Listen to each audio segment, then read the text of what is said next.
Para kahit paano ako ay makatakas. Hello J-A-N-I-C, nasa ka na?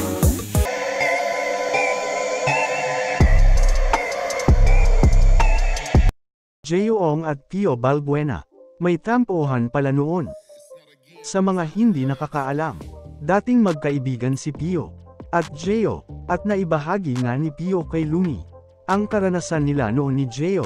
sa pagrarap dahil parehas silang nangangarap na makilala sa music. Gaano kayo naging katagal magkasama ni Gio? Matagal kasi nakilala ko siya sa isang event. Tapos nag-guest siya sa akin sa rap sessions, yung show ko noon, na naging magkasama na kami, tapos puro diskarte na sa pagrarap, pati sa buhay. Hanggang sa yun na, nakilala ka namin kung saan kami pumupuntang rap event eh. Kaya Mike Swift, manonood kami sa B-side. Kami dalawa lagi magkasama, tsaka si Kier. Minsan naman busy si Kier, kami dalawa, rarat-rat talaga kami ng trabaho.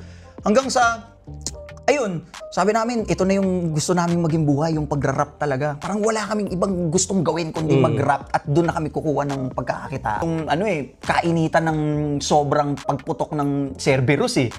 Yung grupo nyo, sila Abra, si Ron, ikaw. Kaya sabi ko, tanging sarap maging ganun, ang gagaling nila, no? So parang hanggang sa kami ni Gio tuloy, OC kami, sige, rat-rat tayo ng rat-rat, sulat tayo ng sulat, makirecord tayo ng makirecord. Hanggang sa dumating na yung time na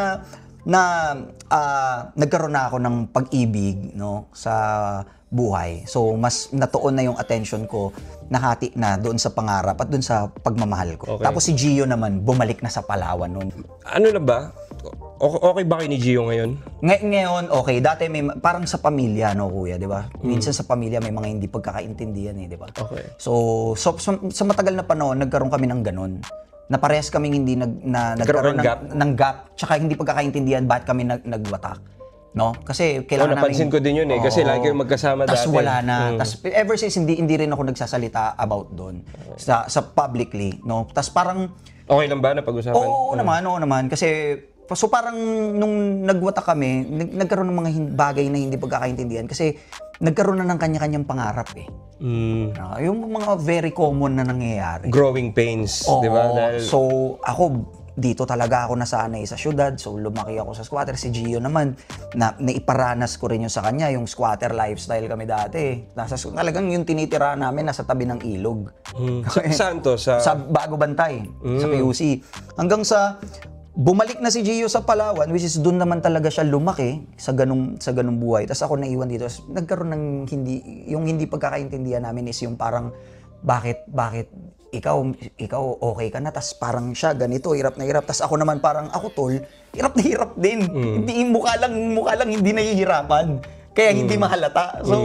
So parang nagkakaroon ng mga ganung tampuan na after maraming taon na naging maayos din naman kami. Talaga? Naging okay din. Naman. Oo, kasi nagkaroon din ng pagkakaintindihan nung napag-usapan namin na haba. Kasi alam mo yun, ang sarap nga sa ganung feeling eh. Na parang yung pag napapalaya natin yun, hindi para sa ego, yung para sa inner peace mo. Yung parang, alam mo, nung naging okay kami, parang isa yun sa parang, ang sarap pala na feeling na sobrang priceless. Yun pala yung tunay na regalo nun kaysa yung toxicity na maipapalaganap mo. Kaya doon ako nag-start na parang maging mas positibo na lang. Siyempre, di ba, sabi mo nga, tao lang. Ito ang mga freestyle nila noon, na magkasama si J.O. at Pio.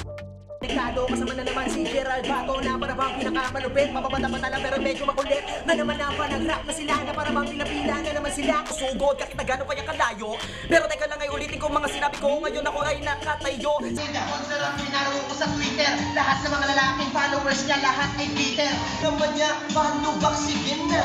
Kasi nga, meron na siyang pagtingin. Devon si Ron, sana ay pansinin mo naman ang aking malupit na kaibigan. Subukan mo tingnan. Si Ryan Bang, sa showtime na panood ko kanina. Para bang ayaw tumigil galing marigin na din. Sa sobrang lupit niya, ikay masure. Di kayang sibakin na kahit na sino. Pangalan ay video, kasama ko si Gio. Ay, ang sarap na buhay. Alam mo na kung anong dapat gawin yan. Tunay dito lahat, mabasok yung mga tao. Pare gusto ko lang kunin ang mga respeto. Pero sige, mag-arap ng tuloy-tuloy. Kahit na mabaon ako sa isang umuloy. Okay lang, simintado nakatay pa yung sahig. Pare, pwedeng matulog basta meron niyang balik. Oo, humiga, wag nahihiya. Kasi basta katabi mo yung maganda mamaya, babaero talaga pag sinabi nila. Pero okay lang, normal naman, di ba? Kung hindi ka babaero, malamang di ka lalaki. Kasi alam ko, hindi ka pa nakakadali.